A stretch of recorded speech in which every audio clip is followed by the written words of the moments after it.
Hello বন্ধুরা, আশা করি তোমরা সবাই ভালো আছো। এখন এই পর্বে তোমরা জীবন বীমার কিছু পরিভাষা সম্পর্কে জানবে।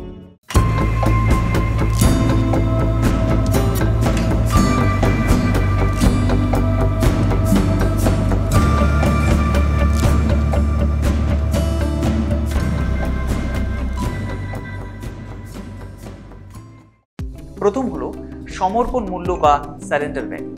কেউ যখন কোনো জীবন বীমা করে তখন প্রিমিয়াম দেয়। এবার সে যদি কোনো কারণে প্রিমিয়াম দিতে না পারে তাহলে কি হবে? আগে যদি সেই ধরনের ঘটনা ঘটতো তাহলে বীমা চুক্তি যে শুধু বাতিল হয়ে যেত তা না, প্রিমিয়াম হিসেবে যে টাকা দেওয়া হয়েছিল সেগুলো ইন্স্যুরেন্স কোম্পানি বাজেয়াপ্ত করত। এতে বীমা গ্রহীতা এই ধরনের অসুবিধা দূর করার জন্যই 1938 সালে বীমা আইনে এক নতুন ধারা যুক্ত করা। সেখানে বলা হলো যে অন্তত দুটো প্রিমিয়াম দিয়ে দিলে বা মোট প্রিমিয়ামের 1/10 দিয়ে দিলে তারপর প্রিমিয়াম দেওয়া বন্ধ করলে বীমা চুক্তির বীমা মূল্যের কিছু পরিমাণ বীমা গ্রহীতা ফেরত পাবে, যাকে বলা হচ্ছে সমর্পণ মূল্য। তবে এই মোট প্রিমিয়ামের 1/10 অবশ্যই যেন 1 বছরের প্রিমিয়ামের থেকে বেশি হয়। কতটা পাওয়া যাবে তা একটা উদাহরণের মাধ্যমে দেখি। অমূল্য 15 বছরের মেয়াদে 2,10,000 টাকার বীমা চুক্তি। এর জন্য প্রিমিয়াম ছিল বার্ষিক 10,000 টাকা। অমূল্য 5টা প্রিমিয়ামের পর আর প্রিমিয়াম দিতে পারেনি, তাহলে সমর্পণ মূল্য কত? বীমা রাশি হলো 2,10,000 টাকা। প্রিমিয়াম দেওয়া হয়েছে 10,000 গুণ 5 ইকুয়ালস টু 50,000 টাকা।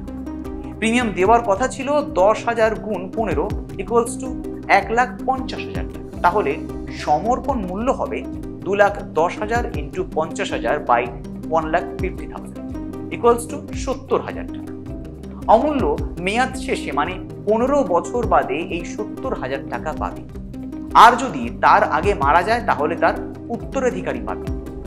এর পরের পরিভাষা হলো মনোনয়ন বা নমিনেশন।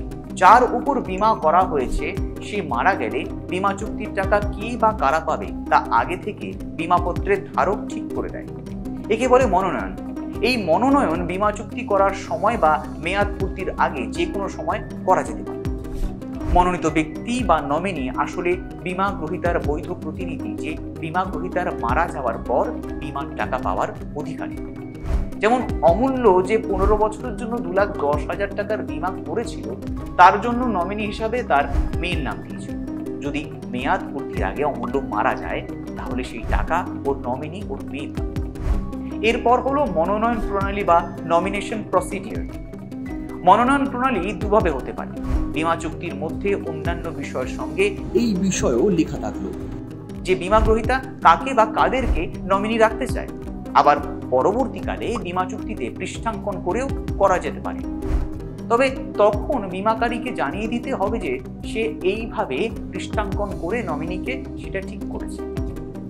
আর তার জন্য বীমাকারী একটা লিখিত প্রাপ্তি স্বীকার দেবে, যাতে 1 টাকার বেশি স্ট্যাম্প ফি যুক্ত করতে হবে, আর তার টাকা বীমা গ্রহীতা দেবে। যেমন এক্ষেত্রে অমূল্য যদি তার মেয়ের নাম পৃষ্ঠাঙ্কন করে নমিনি করতে চায় তাহলে বীমা কোম্পানিকে সে জানিয়ে দেবে। আশা করি বুঝতে পেরেছ।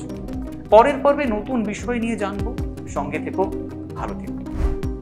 মনে রেখো, বীমা গ্রহীতা কিছু কিস্তি দেওয়ার পর পরের কিস্তি না দিতে পারলে কিছু শর্ত অনুযায়ী তাকে বীমা মূল্যের কিছু টাকা ফেরত দেওয়া হয়।